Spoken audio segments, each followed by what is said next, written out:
Hi guys, and welcome back to my channel. If you hear sounds in the background, my mother's playing piano and it sounds lovely, but I'm not sure if you can actually hear it. So today is Saturday, January 2nd, and in a couple days I'm going to be starting a new readathon. And that is the Winterween readathon, co-hosted by Olivia Reads a Latte. And this readathon goes from January 4th, so this Monday, but by the time you watch this video, it'll be over with, to January 10th, Sunday. Now, my books selection are not exactly fitting with the whole horror idea. A lot of them are like mysteries or having to do with winter, but not actually horror. There are a total of 6 prompts. There's no like requirement of how many books you want to read. I'm going to try to read 7 because usually for these week-long readathons I try to read 7, but a lot of these books, like I have like 3 books that cover like all the prompts, so I'm going to prioritize those first and then not worry if I can't get it. But the first prompt is read a book with haunt in the title, and one reason I'm doing this challenge is I want to read as many books on my bookshelf as possible. So all these books picked out are from my bookshelf, except for one because I did not have a book with haunt in the title, but I do have The Haunting of Sunshine House by Domika Best. I don't know if you can see that, but I'm going to read that on my phone, and I got it free on Amazon, and it looks interesting. I'm not going to be doing the buddy read of The Haunting of Bryn Wilder. So second book is a book with blue on the cover, and actually technically I have this one book that covers several of the challenges. So it does have blue on the cover. It also is read a book in a winter setting, and that is The Dollmaker of Krakow by R.M. Romano. Apparently this is about a living doll and a like puppet master. I'm not exactly sure exactly what it's about, but it's kind of looks like creepy and atmospheric, but it's also set around the time of, I believe, World War II. Yes, Nazi soldiers descend upon Poland. Read a book in the dark. For that, I'm not sure because technically any of these books could count for it, and I honestly will probably just go with The Haunting of Sunshine House. Read a novella or short book. Technically, this one would also count, The Haunting of Sunshine House, because it's a pretty short read. It's supposed to take like 4 hours, which I don't know, it's probably more like 250 pages or whatever, but yes. But I do have another one that fits for that prompt, and that is The Unpleasantness of Bologna Club by Dorothy L. Sayers. This is a Lord Peter Wimsey series book. I've owned it for a while, and it's very short. It's under 200 pages, so definitely a novella that counts. And yeah, that's all the prompts. So technically 3 books cover all of the prompts, and technically probably 2 cover all the prompts. So I'm going to definitely focus on those first. But I do have 4 other books that maybe I'll get to, maybe I won't. The first one is The Iron Worm Affair. It's a steampunk set in the Victorian era. It's by Lilith St. Crow, which is the coolest name. Yeah, it's like a mystery with, I believe, magic. The next one is Lost by Gregory Maguire. This writer who travels to London to kind of get inspiration to write her newest book. And she kind of gets involved in this weird mystery. It's by the same author that wrote Confessions of an Ugly Stepsister, which is a retelling of Cinderella from the perspective of the ugly stepsisters. Yeah, if you haven't read it, I highly recommend it. But this one looks like, obviously, it's got the association with The Christmas Carol, so Christmassy, but also it's got more like the haunting feel, so more like Halloween. So I thought it would be perfect. The next one is One Day in the Life of Ivan Denisovich by Alexander Sojenitsson. So Sojenitsson wrote the Gulag Archipelago, which is this massive 3-volume tome that I read. That is an amazing, like, true nonfiction. This is like a fictionalized, shortened version of the Gulag camps in the Soviet Union, but obviously it's set in winter, so it's got the whole like winter feel. And the last one is The Name of the Rose by Umberto Eco. This is an Italian book that's set in the Middle Ages, follows these 2 monks these 2 friars that go to solve these murders in this monastery. It's considered like one of the best books of all time, and I've owned it for a while. I tried to start it and I just wasn't in the mood. Those are the 7 books I'm going to attempt to read this week. I won't do like a lot of little updates throughout the day, but I'll probably try to do like 1 update per day, so like you get a gist of like how I'm doing with my reading. I have a lot of other things to do because I need to prepare for my new semester, so it won't be quite like my 2,000 pages in 10 hours video where I could kind of spend the entire day reading. This week I will be a lot more busy, so we'll see how it goes, and I will talk to you soon. Okay, so it is Monday night. I have not done any reading yet. So today was definitely a slow start for the reading because I was going to read a bunch of The Doll Maker of Krakow because, well, if I get this one done, I get like 2 of the challenges done. And then at night, in the evening, which I'm still planning to do tonight, I'm still going to read The Haunting of Sunshine House. And I'm hoping to get some reading done tonight, but not half as much as I wanted to, because I was definitely hoping to finish The Doll Maker of Krakow and get a good chunk into The Haunting of Sunshine House, but that's not going to happen. Bad first day, but I will do better tomorrow. Okay, quick update. It is currently like 12:30 Tuesday, and so last night I did read The Haunting of Sunshine House for maybe like 15 minutes or something. It was pretty short. I didn't really like the beginning. I didn't find it like pulled me in or engaging, and a lot of the characters seemed very like to fit into neat, nice boxes, which is a trope I really don't like. It's not even a trope. It's just, I don't know, something that some books do, and I don't like it, unless it's like a kid's book. Speaking of kids' books, I did start my second book, I guess, today, and that is The Doll Maker of Krakow. I am currently halfway done with this book. So this book, Doll Maker of Krakow, it follows this living doll named Carolina, with a K instead of a C, like the state. And she is a living doll from the land of the dolls, which was taken over by the rats. And so many of the dolls decided to escape to the human world. So she ends up being, her soul is caught up by the wind and taken into the body of this doll that this doll maker in Krakow is making. And so she meets this guy, and of course he's like shocked because she's a living doll, so she can like talk. And this is, I believe the book starts in like 38, 39, so it's just like a couple months before the German army is going to come and take over Poland. It's such a beautiful book. It is a middle grade book, but it reminds me that I really should be reading more middle grade books, because this is such a sweet book, even though it's dealing with really dark topics. And there's that parallel with the land of the dolls being taken over by the rats, and the land of like Krakow, aka Poland, is being taken over by the Germans. And there's these magical elements that like they randomly meet a couple like magical beings in Krakow that are kind of living underneath the eyes of the humans, but the humans don't see them. And I love that idea. I think it's a really interesting concept. And Carolina kind of has so much hope. It is incredible. Back in the doll world, she actually ran a shop where she would sew clothes, but she would sew wishes into the clothes. So if the dolls had wishes, whether they wanted like more money, or a lot of them wanted to go back to the human world to find the human that used to be their best friend as a child, and then they grew up and forgot about them, and then the dolls transported to the land of the dolls. So some of the dolls want to return to the human world to meet their like long lost owner.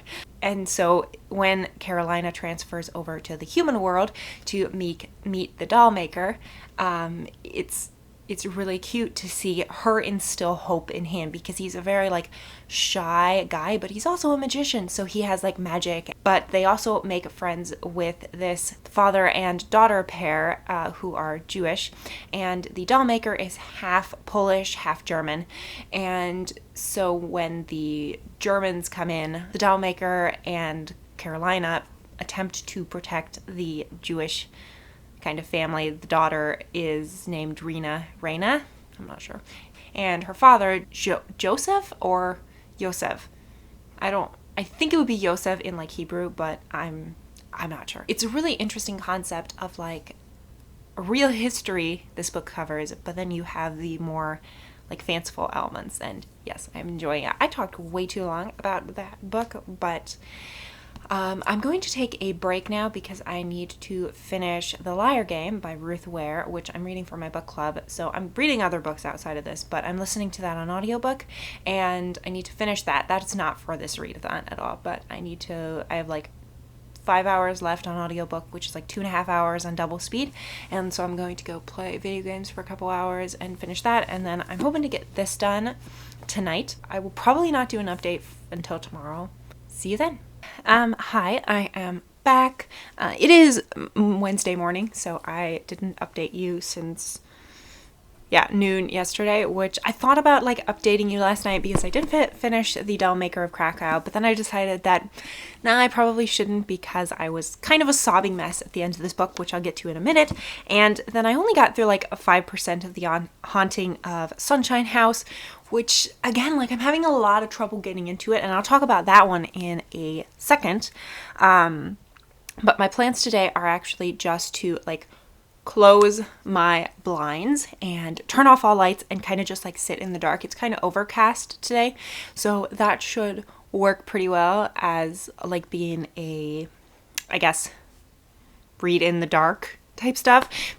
This book, I gave you a general synopsis in the last part, but this book had an ending I was not expecting. I'm going to like put up a spoiler here, so if you don't want spoilers, just skip ahead to the end of that. Much in the ending, I mentioned in the previous section that the doll maker and Carolina were friends with this Jewish man and his daughter. So when the Nazis come in, eventually Rena and her father, Joseph, are forced into the ghetto, and they start to transport Jewish out of the ghetto to concentration camps. Now, this book deals with that very vaguely in the beginning because nobody knows really what's going on.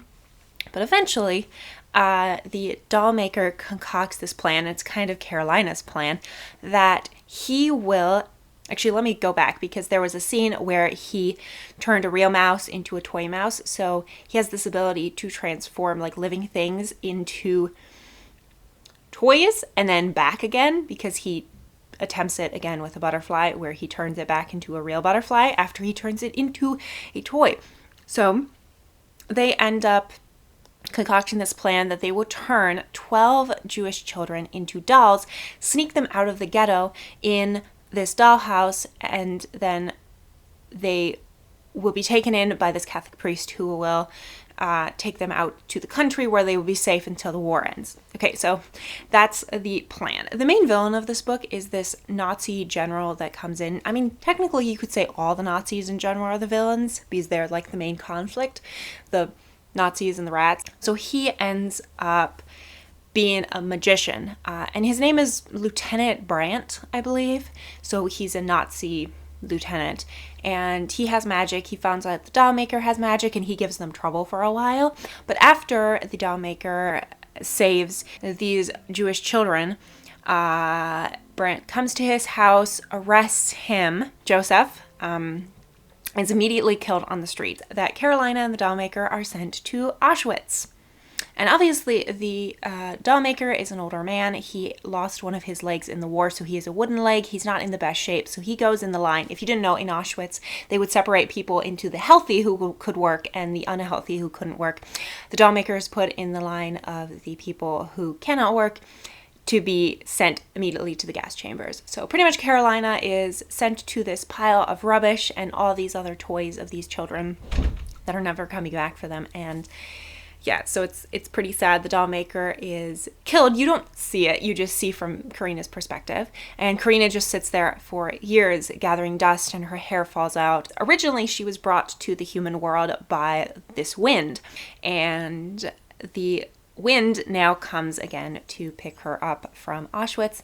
And or her soul, not her body, her doll form is like decayed. And so he guides her over Poland and over Krakow, and she sees that now the war is over, and Rena and another of her friends that they both rescued are standing in front of the toy shop, but they don't see anything. But they're now teenagers because the war is over. So there's this like immense moment of hope, and then Carolina is taken back to the land of the dolls, and she sees that the rats have all left and her land is free. And the reason they left was because the land of the dolls is filled with a lot of things that are like food related, like there's candy cane lampposts and things like that. There's also stars that sing. It's a very interesting world. But the rats ran out of food pretty much, and they were starving, and dolls obviously don't need to eat. So once the rats ran out of food, they were starving, and they were like, yeah, we're gonna go back to the land of the rats over across the sea. So now their land is free, at least for the moment. And so that's how the story ends. I just loved this book. 5 out of 5 stars. I feel like I'm gushing about it way too long, so I'll stop now. But yeah, I highly recommend this book for a middle grader book. Boy, was it amazing. It's going on like my top favorites, possibly of all time, definitely of middle grade. I'm currently about 15% into The Haunting of Sunshine House, and I would update you probably when I finish it. I don't think I'll bother to update you before that because I'm hoping to get it done tonight. But basically the plot follows this hotel that was turned into like an elderly assisted living care facility called the Sunshine House. And they're having like weird incidences of hauntings, and this one woman is killed in the beginning, but her boyfriend, who's one of the perspectives, Barney, he believes that the ghost killed her. And the other, like, more main character, I would say, is Sarah, and she is a psychic. She sees ghosts. Her parents were killed in a car crash, and she's kind of figuring out why that happened, and she believes their brakes were cut, so someone tried to murder them. So she's trying to solve that case, but I assume that will progress over the series because this is the first book of a series, and she's going to be called into the Sunshine House to solve these strange deaths. Here's my main problem I'm running into with the book. So far, we have had 4 perspectives of people that you don't necessarily need. The first 4 chapters had a different perspective each chapter. I'm sorry, that does not get you into the book. So that's like my main criticism is I just feel like they could have literally had like 2 of the perspectives and just had it be fine. I'm gonna keep my judgment with that. Probably update you maybe this afternoon if I finish this book. If not, I'll update you tomorrow on Thursday. It's already, 3 days into the challenge, which is weird because I've literally only finished 1 book. So yeah, I will talk to you soon. Okay. Well, it is currently 6, and I just finished The Haunting of Sunshine House. I have very mixed feelings about this book. So, the good. The mystery is really interesting, and I liked certain of the characters. Like Sarah, the psychic, really fascinating character. I really like Detective Murphy, who is the main detective in charge. Well, she's one of the 2 detectives in charge. I really enjoyed her. I found Lou, the nurse, to be a very fascinating character. Now let's get into the things I didn't like. I just don't think you needed this many perspectives for this book.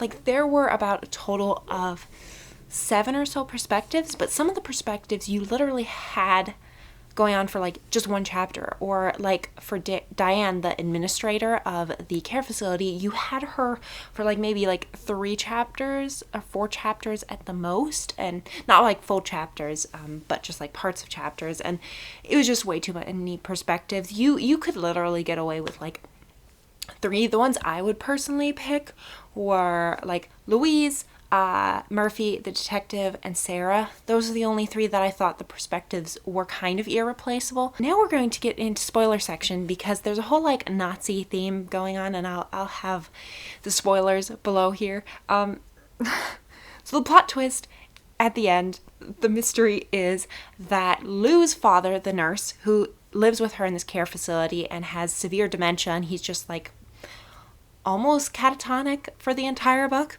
but he has these like lucid moments. Turns out, yeah, he's a like great serial killer, which I didn't mention this before, but there's this like weird perspective of this boy in Poland that was taken by the Germans to concentration camp and then later experimented in this like brainwashing type test where he was given to German parents and brainwashed to be German anyway. So he snapped and became a serial killer, killing all these like Germans and eventually just people who looked German, like blonde hair, blue eyes, that type of thing.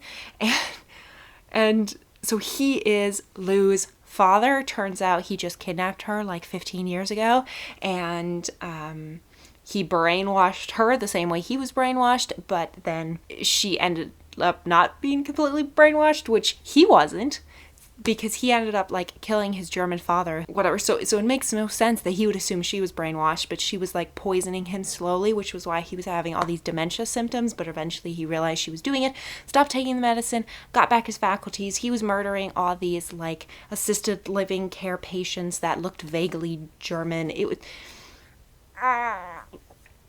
there were too many perspectives. The whole like ghost thing seemed really secondary to like the whole mystery thing, and I just did not feel like it went together well. Like if you wanted to do like a haunting of a assisted care living, sounds great. If you wanted to do a really mysterious mystery that tied back to Nazi Germany, really interesting. Like the more you learn about the Nazi German programs during World War II, the more freaky it is. But you don't need like everything. Final consensus is I would give this book 3 out of 5 stars. There were some things I really loved about it, and there were some things I just didn't really like. So I think I'm going to go with The Ironworm Affair next because, I don't know, I'm in the mood for steampunk right now. Now, I probably won't get much done tonight, but I will update you guys tomorrow, and I need to go like have dinner and take a shower because, oh, my hair is so oily. I don't know if you can tell it on like screen, but yeah, my hair is really bad right now. So I will talk to you guys tomorrow, Thursday. But technically, with finishing The Haunting of Sunshine House, I finished the 3 last prompts for this challenge. So I finished Haunting in the Title, Read It Entirely in the Dark. I've been like sitting in my room in the dark pretty much the entire day. And luckily it's been overcast, so it's been like easier to do. And then the third one is to read a novella or a short book, and this one is pretty short. Yeah, so I will talk to you guys tomorrow. So today has not gone exactly how I thought it would. It is currently about 4:30, and yeah, I have gotten exactly 1 page into this book. Now you might be saying, are you procrastinating on reading, Anne? And the reality is no, I'm not. I've been really productive today. This morning I went grocery shopping, and I've been working for like the last 3 hours on doing 2 blog posts for like the coming next couple of weeks for my blog, and then I went to the library, so I had to pick up a book. So I did a lot today, but it wasn't reading stuff, so I'm ashamed. But I still need to go study my Chinese for a half hour today, and then I can finally get to reading this. I don't know how much I'll get through of it in like, I don't know, a few hours before I have to go to bed, but we will see. So I have a feeling that this vlog will be very unproductive in most places for the rest of the week. We'll see. So it's Friday afternoon, it's like 2:30, and I have decided to DNF this book. I feel really bad. There's just certain books that I hate the protagonist, and I really tried to give this book a chance. I read like 40 books last night, and I have been procrastinating on reading it all day today, and I finally decided like why I was, and it's because I really, really hate Emma. She's the main character. This book follows this sorceress, Emma Bannon, and this Menteth. He's like super smart. He's like Sherlock Holmes. Pretty much they have very intuitive, deductive reasoning abilities, and he is, what, Claire? Archibald Clare. And yeah, he is the most boring character, and he doesn't really seem that brilliant anyway, which I don't understand. And she is the most confusing character because she's like, oh, I don't need no man, I'm awesome. And then she's like weak all the time. She's also just like an absolute forgive my language, but she's an absolute bitch to everyone. And yeah, so I hate her character, and he's just the most bland character. And then she has a shield who's like, I would say her guard. He like puts up with her, and I'm like, what? So the world is kind of interesting because there's a lot going on. There's people that are trying to kill all the Mentoffs, and so Bannon Emma is trying to protect Claire Archibald, and yeah, I'm 50 pages in. I don't want to read anymore. I'm really not enjoying it, and I'm DNFing it. So here's the predicament I'm in right now. So tomorrow is Saturday, the 9th, and that is my birthday. So I'm going to be pretty busy in the morning and over the noon hour because I'm celebrating with my family, and my boyfriend's coming over in the morning, even though he works in the afternoon. And then Sunday, I'm going to be busy all day, so I don't think I'm going to get any reading done. So here's the thing. I'm considering just stopping the challenge now and just calling it quits. I did technically complete the challenge because I completed the 2 books that completed all the challenges, and I don't know, I just, with how busy I've been because school is coming up and with how a disappointment this one is, I'm just not feeling any like drive to continue on in this readathon, which I feel horrible for. So yeah, I think I am going to end the challenge a couple days early, which would mean my video is going to be out on time. I need to like quick edit this video and like post it by tomorrow night, but that shouldn't be too hard. So I'm gonna end this video here. I feel like I'm a disappointment, but I'm also definitely, I've realized I'm not going to force myself to read when I don't want to, and I'm just not in the mood to read right now. So I'm definitely going to try to get to all these other books that I didn't read, but I'm not going to like push to do them now or even this month or even, you know, the next few months. They're definitely on my list of books to read because I own them, but not going to be my priority. So if you enjoyed this video, which I can't imagine that you did, thank you for watching, and subscribe, hit the bell notification to be notified when I post. I post every Saturday at 6 p.m.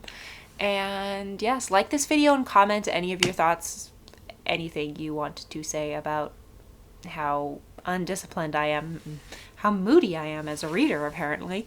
And I will see you next week in another video. Bye!